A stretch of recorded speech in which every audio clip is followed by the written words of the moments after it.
नमस्कार सबैजनालाई। आज म अर्को नयाँ भिडियो सहित आइसकेको छु। आजको हाम्रो टपिक के छ भन्ने कुरा तपाईँहरूले थम्बनेल हेरेर पनि थाहा पाइसक्नुभयो होला र मैले भन्न पनि चाहेँ, अहिले चाहिँ धेरैजनालाई यो फेसबुक मोनिटाइजेसन के हो त, फेसबुक मोनिटाइजेसन कसरी गर्ने, फेसबुक मोनिटाइजेसन गर्न सकिन्छ कि सकिन्न भन्ने बारेमा एकदमै धेरै जिज्ञासाहरू हुन्छ र धेरैजनालाई चाहिँ यो गर्ने कसरी हो भन्ने पनि थाहा नभएको पनि हुनसक्छ। कसैलाई चाहिँ सेटअप आएर पनि त्यसको बारेमा थाहा नपाउनु भएको पनि हुनसक्छ, अथवा कसैलाई अझै पनि सेटअप नआएको हुनसक्छ। र अब तपाईँहरूले चाहिँ यो फेसबुक मोनिटाइजेसन के हो, कसरी अन हुन्छ, त्यसबाट अर्निङ हुन्छ कि हुँदैन, कतिसम्म अर्निङ हुन्छ लगायत सम्पूर्ण जानकारीहरू मैले आजको यसै भिडियो मार्फत दिनेछु। कृपया भिडियोलाई अन्तिमसम्म हेर्नुहोला र अहिलेसम्म हाम्रो स्नेप डाइनामिक क्रिएसनलाई सब्सक्राइब गर्नुभएको छैन भने एक सब्सक्राइब गरिहाल्नुहोला र लाइक, कमेन्ट र सेयर गर्न भने नबिर्सिनुहोला।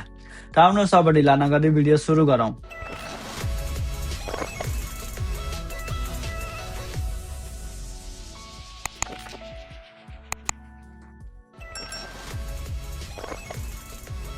र अब तपाईँहरू पनि यो फेसबुक मोनिटाइजेसनहरू गर्न चाहनुहुन्छ भने त्यसको लागि हामीले एउटा कम्युनिटी ग्रुप बनाएका छौँ। नेफडीसी सपोर्ट ग्रुप भन्ने छ। तपाईँहरूले यहाँनिर छेउमा पनि देखिरहनु भएको छ त्यो फेसबुक ग्रुप।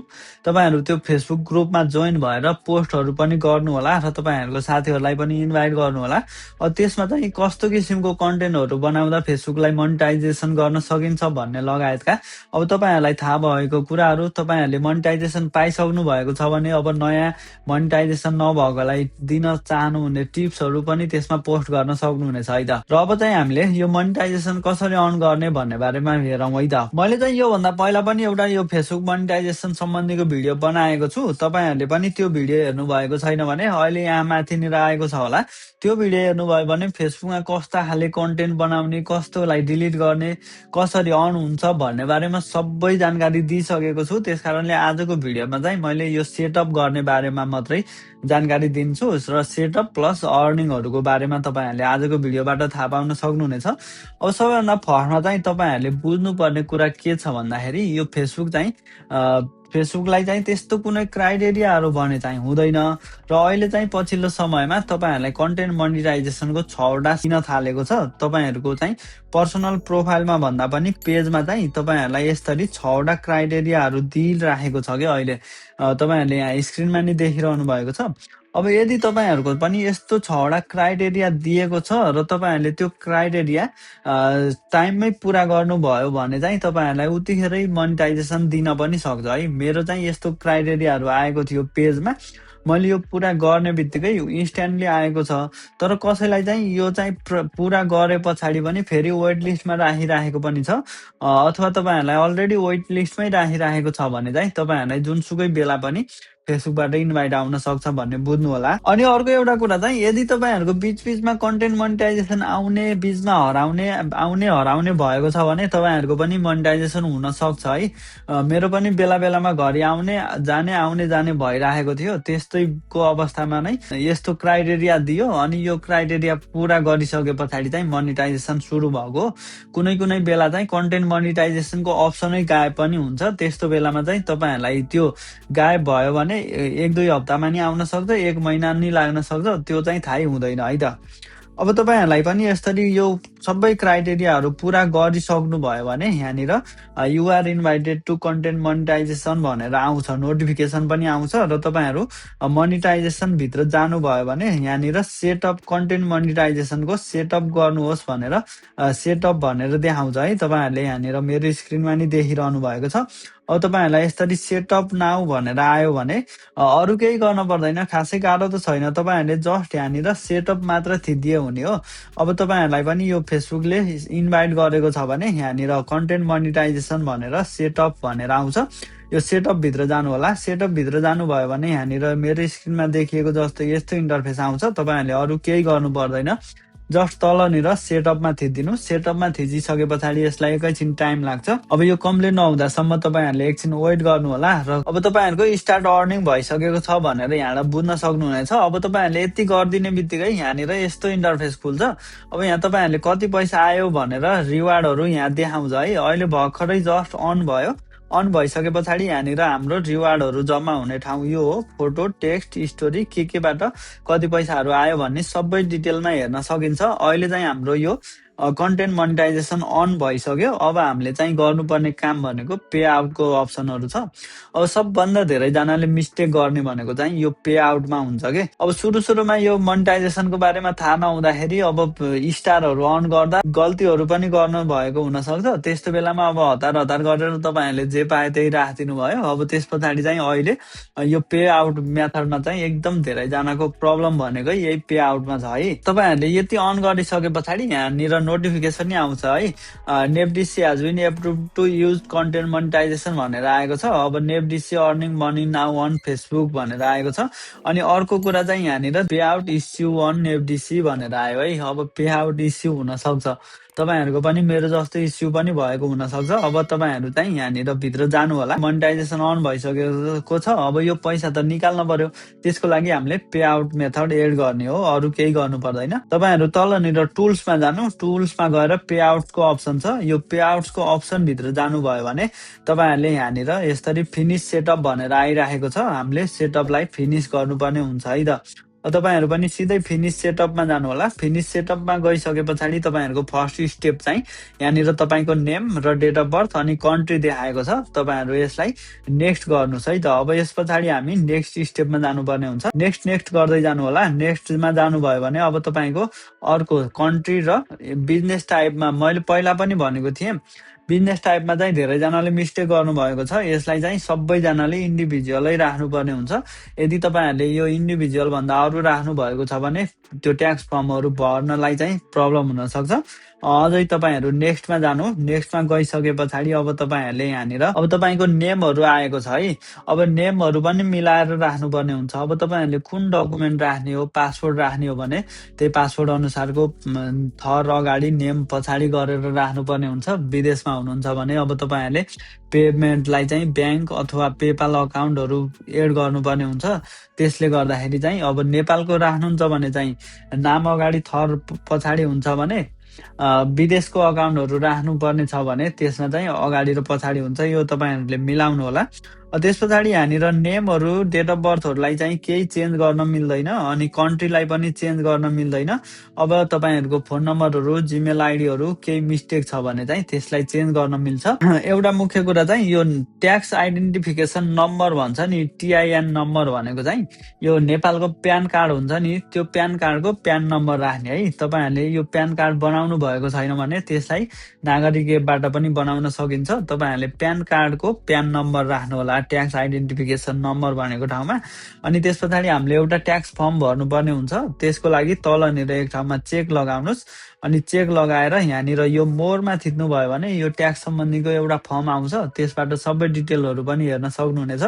अरू केही गर्नु पर्दैन, जस्ट यहाँनिर चेक लगाएर तपाईँहरू नेक्स्ट स्टेपमा जानु होला। नेक्स्ट स्टेपमा गइसके पछाडि यहाँनिर हाम्रो bank link pay out method भनेर आउँछ। अब मेरो अलरेडी यहाँ कोरियाको एउटा ब्याङ्क पनि एड छ। अब मैले यसलाई चाहिँ चेन्ज गरेर नेपालको ब्याङ्क अथवा अरू एड गर्न मन लाग्यो भने यसलाई चेन्ज गर्न नि मिल्छ है। एड न्यू पे आउट मेथडमा थिच्नु होला। एड न्यू पेमेन्ट मेथडमा थिचिसके पछाडि तपाईँहरूलाई चाहिँ म्यानुअली लिङ्क ब्याङ्क अकाउन्ट र लिङ्क योर पेपाल अकाउन्ट भनेर आउँछ।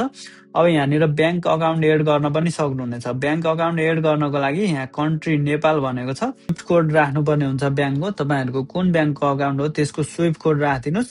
अनि त्यस पछाडि दुई ठाउँमा तपाईँको ब्याङ्क अकाउन्ट नम्बर राख्नु। अनि त्यो राखिसके पछाडि तपाईँहरूलाई लिङ्क पे आउट मेथड भनेर नेक्स्ट स्टेप आउँछ।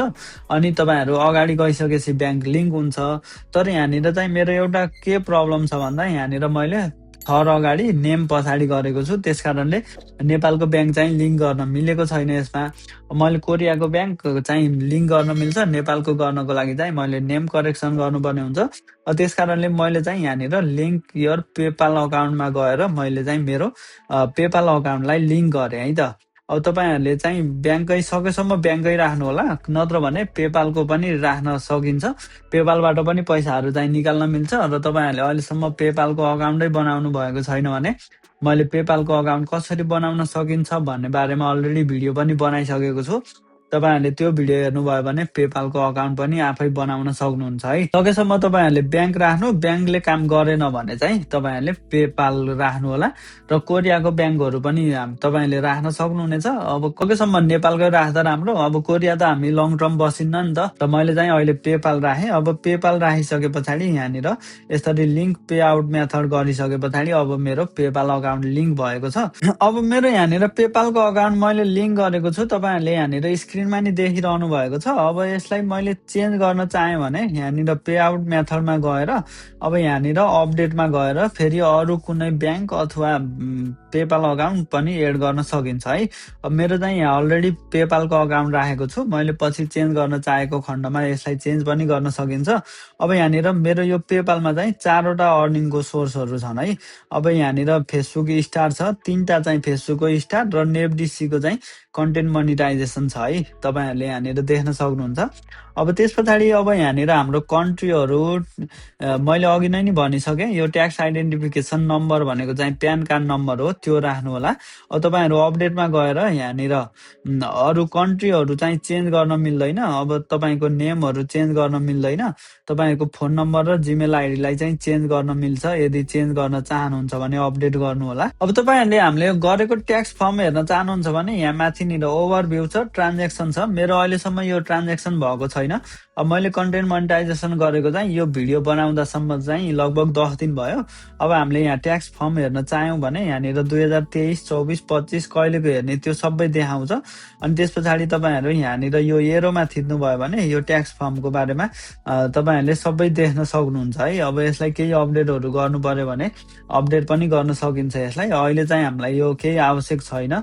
अब हामीले चाहिँ यहाँनिर के हेर्छौं भन्दाखेरि अब यो वास्तवमा भन्दाखेरि अब यो कन्टेन्ट मोनेटाइजेसन मैले अन गरेको चाहिँ आज यो भिडियो बनाउँदा र अपलोड गर्दासम्ममा चाहिँ ठ्याक्कै लगभग 10 दिन 15 दिन जस्तो भयो होला।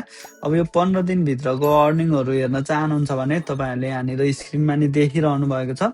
अब म तपाईहरुलाई चाहिँ एडिट गरेर देखाए जस्तो लाग्ला। मैले यो लाइभ टाइममै तपाईहरुलाई देखाएको छु। सी अल गर्दा यो भिडियो बनाएको डेट भनेको मेरो फेब्रुअरी 2 3 तारिक हो। अब तपाईहरुले सबै अर्निङहरु कहिलेदेखि स्टार्ट भएको, अब स्टार्ट भएको चाहिँ मेरो 23 जनवरीबाट हो र आज भनेको फेब्रुअरी 2 3 सम्ममा चाहिँ $92 भइसकेको छ है। अब तपाईहरुलाई चाहिँ नि अब फेरि यस्तो हुन्छ। अब फेरि धेरै जना नझुकिनु होला। अब यो अर्निङ चाहिँ कन्ट्री अनुसार तपाईको कन्टेन्ट अनुसार फरक पर्छ है।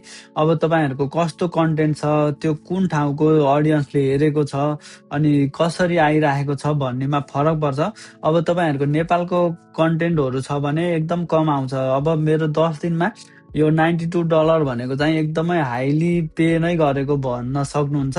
अब कतिपय जनाको चाहिँ महिनामा 30-40 मात्रै पनि आएको हुन्छ। अब तपाईको धेरै आउने हाम्रो थोरै आउने किन भयो भन्दाखेरि चाहिँ त्यो अब कन्ट्री अनुसार तपाईको कन्टेन्ट अनुसार फरक पर्छ। अब तपाईहरुले चाहिँ यहाँनिर मैले तपाईहरुलाई कन्टेन्ट अनुसार पनि भ्यू अर्निङ देखाइदिन्छु। तपाईहरुले चाहिँ यहाँनिर कुन कस्तो कन्टेन्टमा कति अर्न भएको छ तपाईहरुले यहाँ लाइभ हेर्न सक्नुहुन्छ है। अब तपाईहरुले यहाँनिर मेरो सबै कन्टेन्टहरु देख्न सक्नुहुन्छ। कुन कन्टेन्टमा कति पैसा आएको छ भनेर तपाईहरुले यहाँबाट हेर्न सक्नुहुन्छ है। अब कुनै एउटा फोटोमा मात्रै $8 सम्म पनि आएको छ। यसको चाहिँ 1,10,000 भ्यू गएको छ। अब यसको ऑडियन्सहरु हेर्नुहुन्छ भने तपाईहरुले अब यो फोटोमा चाहिँ यत्रो धेरै डलर कसरी आयो भन्नुहुन्छ भने तपाईहरुले यहाँनिर हेर्नु टप कन्ट्री। अब यो कुन ठाउँको ऑडियन्सले हेरेको छ त भनेर यहाँ देख्न सक्नुहुन्छ। मेरो यो फोटो चाहिँ साउथ कोरियामा बढी भ्यू गएको छ, नेपाल, जापान र अदर कन्ट्रीमा गएको छ भने अब यसको चाहिँ $8 आएको छ। अब म तपाईहरुलाई अर्को पनि एउटा कन्टेन्ट देखाउँछु। त्यसमा पनि लगभग 1.5 लाखै भ्यू छ है। तपाईहरुले हेर्न सक्नुहुन्छ यहाँनिर। अब यसमा चाहिँ तपाईहरुले 1,50,000 भ्यू छ। यसको दाम अर्निङ चाहिँ जम्मा $2 छ है। अब तपाईहरुले यहाँबाट सबै देख्न सक्नुहुन्छ। अब यसमा चाहिँ किन कम आयो त भनेर हेर्न चाहनुहुन्छ भने अब तपाईहरुले यहीँबाट देख्न सक्नुहुन्छ। यो कुन ठाउँकोले कति पर्सेन्टले कहाँबाट हेर्यो, कति पर्सेन्टले कहाँबाट हेर्यो भन्नेमा पनि भर पर्छ। अब इन्गेजमेन्टमा पनि भर पर्छ। अब कति इन्गेजमेन्ट भएको छ, अब तपाईँहरूको कस्तो कन्टेन्ट छ, हाई कन्टेन्ट छ कि छैन, तपाईँको ओरिजिनल कन्टेन्ट छ कि छैन, आफ्नै कन्टेन्ट हो कि कपिराइट कन्टेन्ट हो, त्यसमा पनि भर पर्छ। त्यस कारणले चाहिँ तपाईँहरूले पनि यो कन्टेन्ट मोनेटाइजेसन पाउनु भएको छैन भने कन्टेन्टहरू राख्दै गर्नु होला। र अर्को मुख्य कुरा चाहिँ अब तपाईँहरूको विकली प्रोग्रेसहरू पनि कम्प्लिट गर्नुपर्ने हुन्छ। अब अहिलेसम्मको मेरो लाइभ रिवार्ड हेर्न चाहनुहुन्छ भने तपाईँहरूले यहाँबाट यो जनवरीको चाहिँ मेरो कन्टेन्ट मोनेटाइजेसन अन गरिसके पछाडि लगभग 1 हप्तामा $70 भएको छ भने अब फेब्रुअरीको यो भिडियो बनाउँदासम्म $23 भइसकेको छ। टोटल अहिलेसम्मको अर्निङ चाहिँ 94 भएको छ है। यो धेरै पनि भएको छैन, लगभग 9-10 दिनमा यति डलर भनेको एकदमै राम्रो हो। र तपाईँहरूले चाहिँ कन्टेन्टहरू राख्दाखेरि एकदमै विचार पुर्याएर राख्नुपर्ने हुन्छ। अब जस्तो पाए त्यस्तै कन्टेन्टहरू राख्नुभयो भने स्ट्राइकहरू पनि लाग्न सक्छ है त। त्यस कारणले तपाईँहरूले एकदम विचार पुर्याएर कन्टेन्टहरू मोनेटाइजेसन पाइहाल्यो भन्दैमा जस्तो पाए राखेर फेरि मोनेटाइजेसन जान पनि सक्छ है त। अर्थ हाम्रो आजको भिडियो चाहिँ यो कन्टेन्ट मोनेटाइजेसन कसरी अन गर्ने र यसको पे आउट मेथडहरू कसरी एड गर्ने भन्ने बारेमा तपाईँहरूले थाहा पाइसक्नु भएको छ। र अब तपाईँहरूको लागि भनेर चाहिँ हामीले नेपडिसी सपोर्ट ग्रुप भनेर एउटा फेसबुक ग्रुप बनाएका छौँ। त्यसमा चाहिँ यही फेसबुक मोनेटाइजेसन सम्बन्धी कुराहरू तपाईँहरूले पनि पोस्ट गर्न सक्नुहुन्छ अथवा हामीले राखेको पोस्टहरू पनि हेर्न सक्नुहुन्छ। त्यस कारणले तपाईँहरू पनि त्यो ग्रुपमा एकदम जोइन भइदिनु होला र तपाईँहरूले पोस्ट पनि राख्नु होला। जोइन मात्र भएर भन्दा पनि तपाईँहरूले त्यसमा पोस्ट गर्नुभयो भने अझ छिटो रिच पनि हुन्छ, साथीहरूलाई इन्भाइट पनि गर्नु होला र तपाईँहरूलाई थाहा भएका कुराहरू त्यसमा पोस्ट पनि गर्न सक्नुहुनेछ। र मैले नयाँ नयाँ कन्टेन्टहरू पनि त्यसै ग्रुपमा पोस्ट गरिदिनेछु। यो फेसबुक मोनेटाइजेसन सम्बन्धी टिप्सहरू, कस्तो कन्टेन्टहरू राख्ने, कसरी बनाउने, कस्तो गर्ने भन्ने बारेमा। त्यस कारणले तपाईँहरू त्यो ग्रुपमा जोइन हुनु होला है त। हस् त, हाम्रो आजको भिडियो यति नै थियो र थप यस्तै इन्फर्मेटिभ भिडियोहरू हेर्नको लागि नेप डाइनामिक क्रिएसनलाई सब्सक्राइब गर्न भने नबिर्सिनु होला र तपाईँहरूको साथीहरूलाई पनि भिडियो सेयर गर्न भने नबिर्सिनु होला। हस् त, धन्यवाद।